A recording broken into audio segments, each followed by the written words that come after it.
ముఖ్యమంత్రి YS Jaganmohan Reddy CM చేయని రీతిలో దళారీ వ్యవస్థ లేకుండా ప్రజలకు సంక్షేమాన్ని చేరువచేశారని హోంమంత్రి తానేటి వనిత అన్నారు. వాలంటరీ సచివాలయ వ్యవస్థ ద్వారా వారందరికీ సంక్షేమం చేరటంతో ప్రజలు సంతోషిస్తున్నారని తెలిపారు.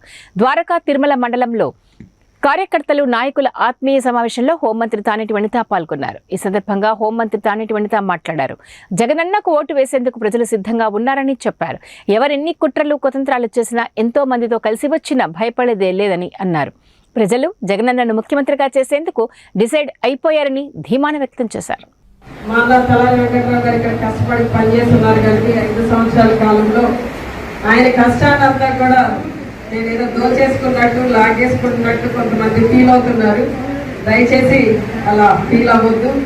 నేను ఎక్కడా కూడా దోచుకునే ప్రయత్నం ఎక్కడా చేయలేదు. నేను మీ అందరికీ తెలిసి 5 సంవత్సరాల కాలంలో ఈ నియోజకవర్గానికి రావడం కూడా చాలా తగ్గించేశాను. ఎందుకంటే ఇలాంటి అపోహలు వస్తాయని దూరంగా ఉన్నాను.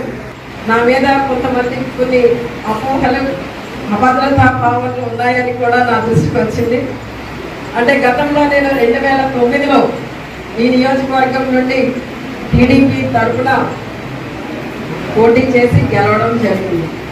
నాకు ముందు 2 సార్లు మా నాన్నగారు మీ అందరికీ తెలుసు, చొన్నకొండి పాపాశీరావు గారు 2 సార్లు ఇదే నియోజకవర్గం నుండి టీడీపీలో ఎమ్మెల్యేగా వర్క్ చేయడం కూడా మీ అందరికీ తెలుసు. మరి ఎవరు ఆ ఊహలు సృష్టిస్తున్నారో నాకు తెలియదు. కానీ వనితమ్మ వస్తే టీడీపీ వాళ్ళకి ఏదో ప్రాధాన్యత ఇస్తారు, వనితమ్మ వస్తే వాళ్ళని ముందు పెట్టి తిరుగుతారు అనే అపోహలు కొంతమందికి ఉన్నాయి.